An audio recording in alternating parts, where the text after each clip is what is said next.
Namaste, bonjour. Salam ullah. And hello. My name is Aman. My name is Owen. Welcome to the BBC News report from Holy Trinity in Crawley. We will be presenting you our top stories today.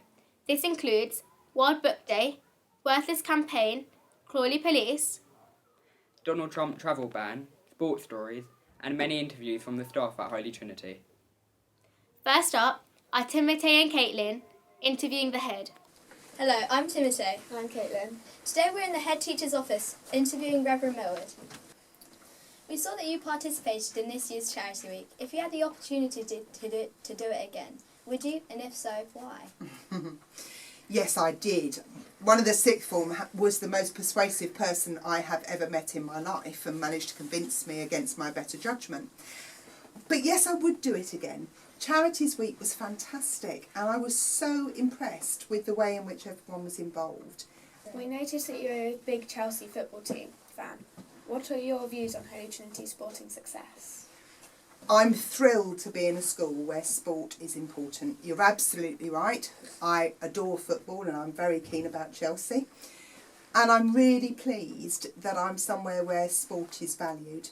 Basketball's obviously fantastic, but there's lots of other areas, both as a school and individuals, where there's great success. Looking ahead, what I'd really like to see is a girls' basketball team in every year that's as good as the boys and could take them on. And likewise in other areas that I'd like to see the girls' teams taking off as well. Last year you were asked if you had any memorable moments with any of our students. Having experienced a year at Holy Trinity, can you share any new memorable moments?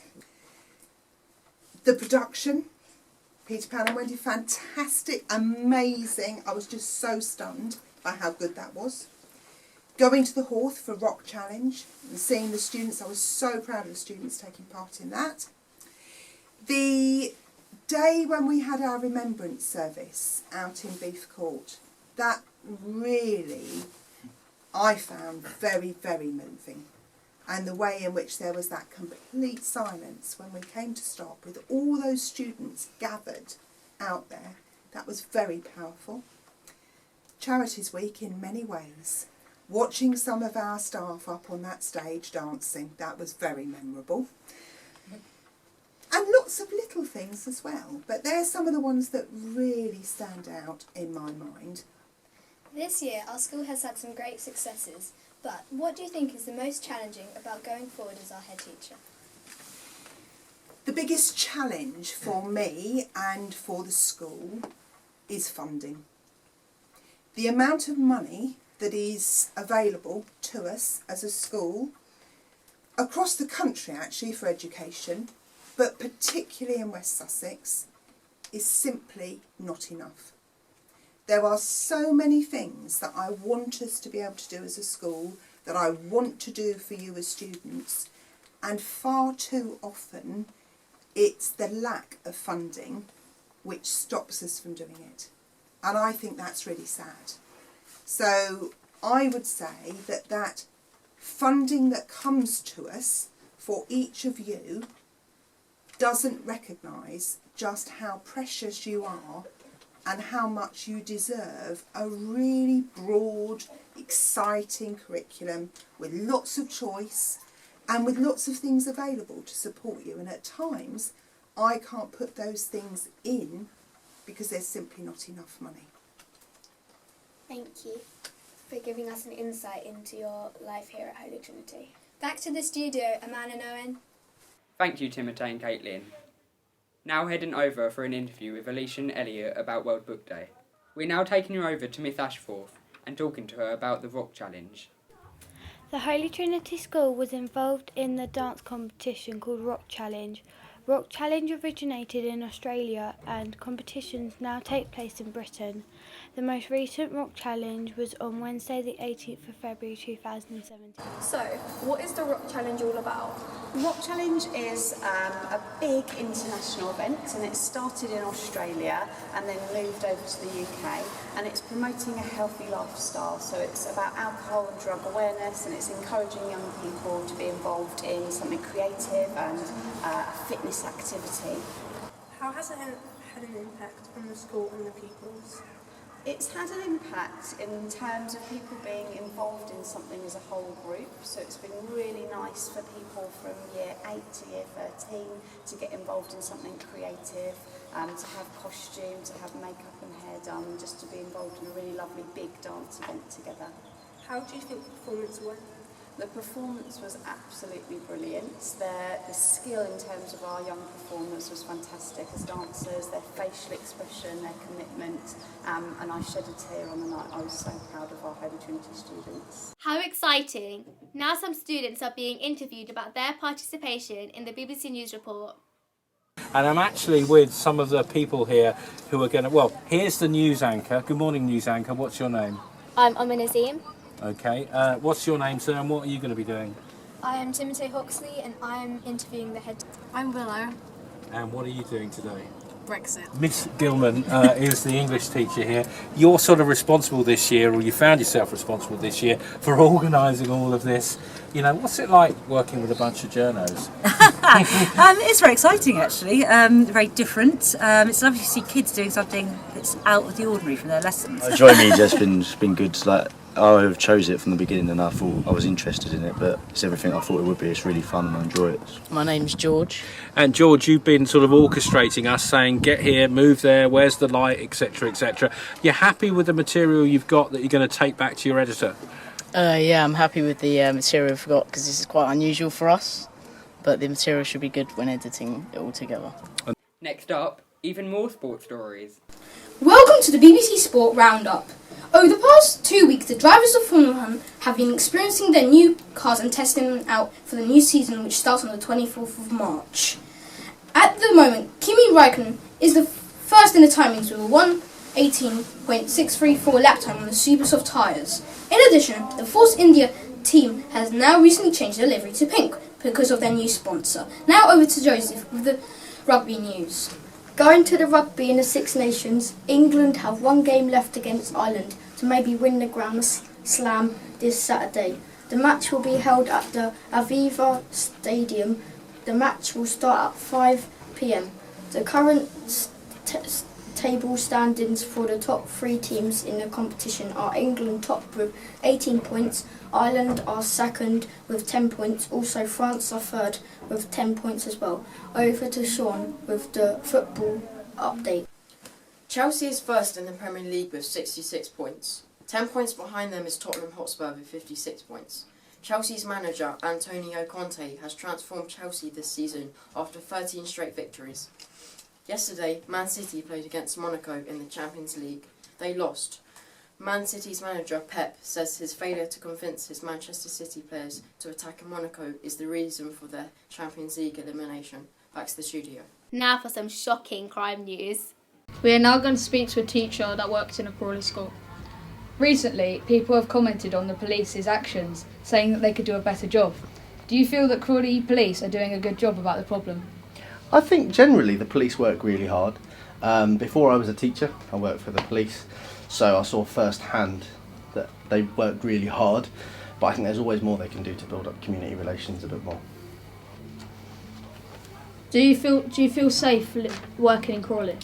Yeah, when I work in Crawley I always feel safe. I don't live in Crawley, but as a musician, a music teacher and a musician, I do quite a lot of gigs and have to, perform in venues in Crawley, and we've never had any trouble. I always feel fairly safe.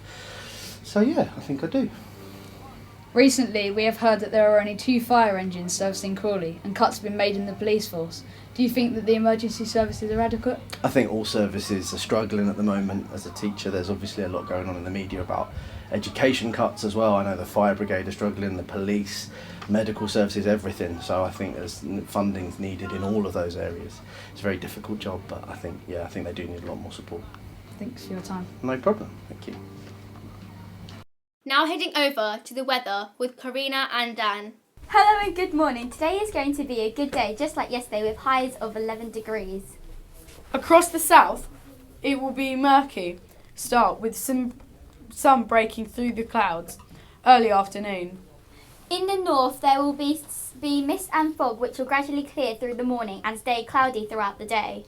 Further north, it will be slightly wet with little sunshine and a bit of wintry rain. Towards the west there will be some rain and a bit of sun peeking through the clouds. Focusing on the southeast region, it will be slightly sunny with a slight wind travelling up north.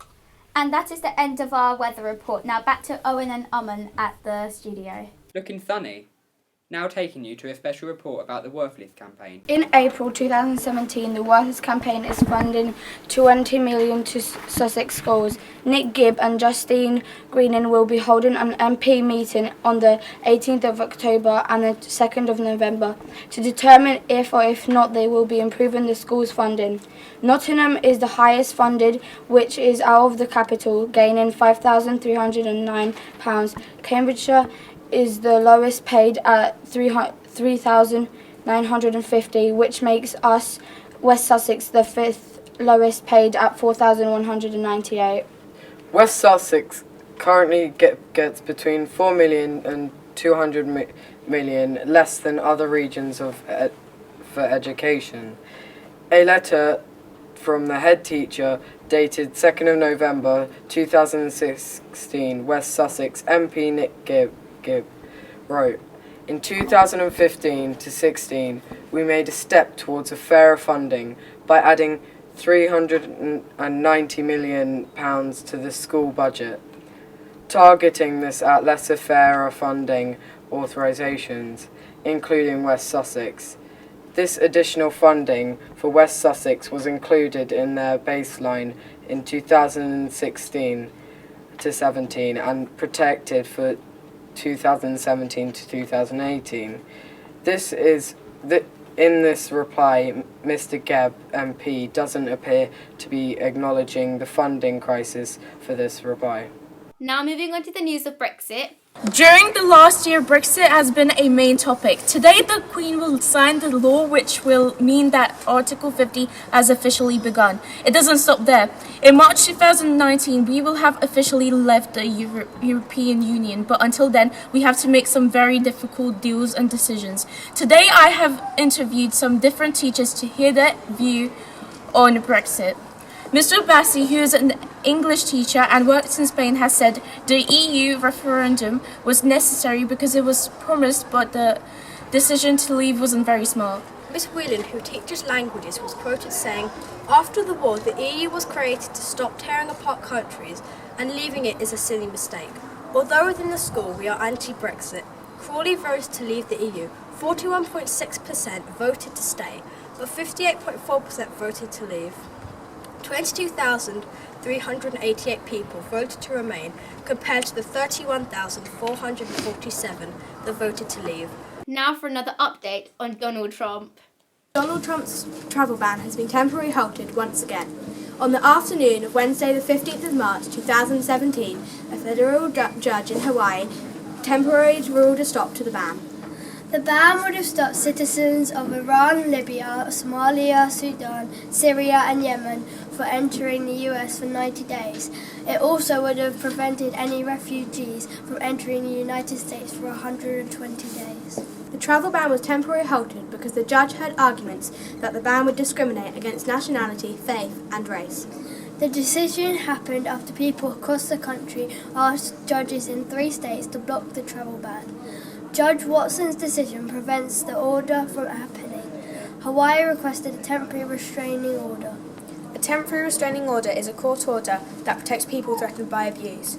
It can also force people to stay at least 100 yards or 91.44 metres away from that person. There are many mixed views and opinions on the travel ban. We asked students at Holy Trinity Secondary School what they thought about the ban. They said, "I am glad it was stopped because it wasn't at all that great." Another student said, "I think he has stereotypical views on Muslims and refugees." Back to the studio. For more news updates, follow the school's Twitter account at HTS Crawley. Thank you for watching the BBC News School Report. That's all from us. Adios, au revoir, ciao, and goodbye.